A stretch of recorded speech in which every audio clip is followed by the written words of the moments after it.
Welcome to Unfrazzle. I'm your host Louise Miller, and one of the ways in which I'm creating space to enjoy my summer is by having a break from recording new podcast episodes for a while. Instead, I'm doing an Unfrazzle Summer Rewind, sharing some of my favourite episodes from the last year. So if you're hearing them for the first time, I hope you find them helpful, and if you've heard them before, perhaps you'll take something different from them the second time around. So have an amazing summer, and I'll be back in your ears with new episodes soon. A few months ago, one of my one-to-one clients sent me a Voxer message saying she kept falling down rabbit holes and was finding it really hard to stay focused on what she was meant to be doing. And I think we've all had days like that, haven't we? Where we know what we're meant to be doing, we know how important it is, but we just can't seem to settle.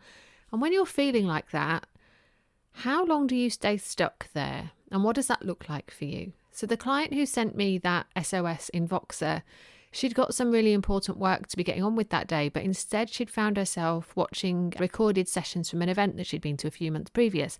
And it felt like work to her because she was learning something. But were the things she was learning actually relevant to her priorities right now? No, they weren't, which is why she reached out to me. Yes, they were entertaining, they were interesting, but those videos were also taking her down a rabbit hole that she really didn't need to be in right now. A rabbit hole that was stopping her from doing what she'd intended to do. And because that then meant she wouldn't be on track with her plans, that then threatened to derail the whole of the rest of her week. Needless to say, I was very happy she reached out and she asked for help when she did.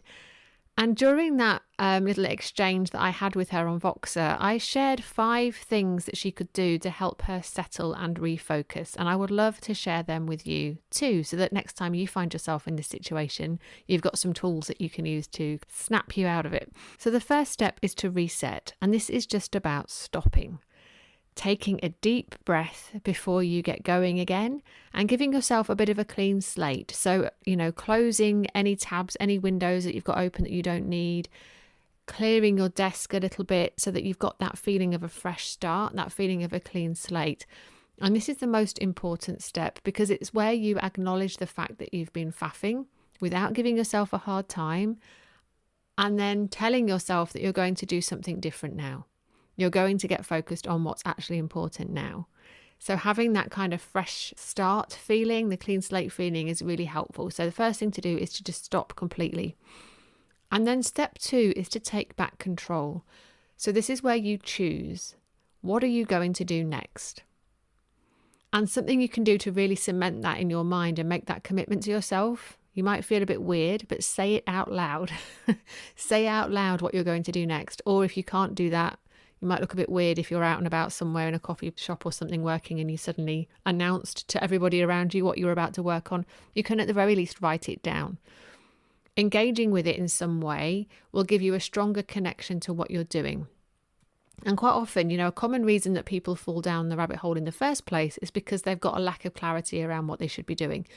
So in this step 2, this making a choice, deciding what you're going to focus on, it will give you that clarity, and then you writing it down or saying it out loud will give you a stronger commitment to doing that thing. And then step 3, so we've chosen what you're going to do. Step 3 is to get ready to take action. So only open the things that you need. Put your phone in another room. Only have things on your desk that you actually need. Close your inbox so that it doesn't distract you. So that you can then move on to step 4, which is to get started, right? And actually start taking action. So almost imagining yourself as if you've got blinkers on, approaching the task as you might approach a meditation, right? So if you start to feel uncomfortable or bored, or you're feeling the urge to reach for a distraction, all you need to do is notice that and then remember that you are the one in control. You have made that choice about what you're going to be focusing on, and then just stay with the task.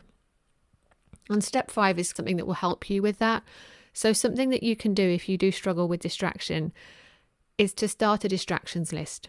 So have a piece of paper next to you, and every time something pops into your mind that it might need your attention, something you need to go and do, something that you need to check, something you're worried you might forget, write it down on that distractions list. And then you can carry on with what you're doing, knowing that you can return to that thing on your list. You're not going to forget it because you've written it down.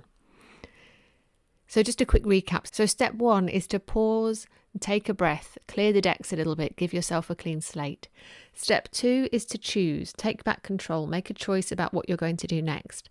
Step 3 is to then set yourself up for focused action by only opening and having around you the things that you actually need, putting all other distractions away. And then step 4 is about getting started and taking action. And step 5 is to have that distractions list handy so that when something pops into your head, you can write it down and carry on with the task at hand. Those 5 steps, they don't need to take long, but they can really help you to get back on track if you've found yourself falling down a rabbit hole. But don't worry, I know you've got a lot on your plate, so it's unlikely you're going to remember them all. And that's why I've popped those 5 steps into a PDF for you to download.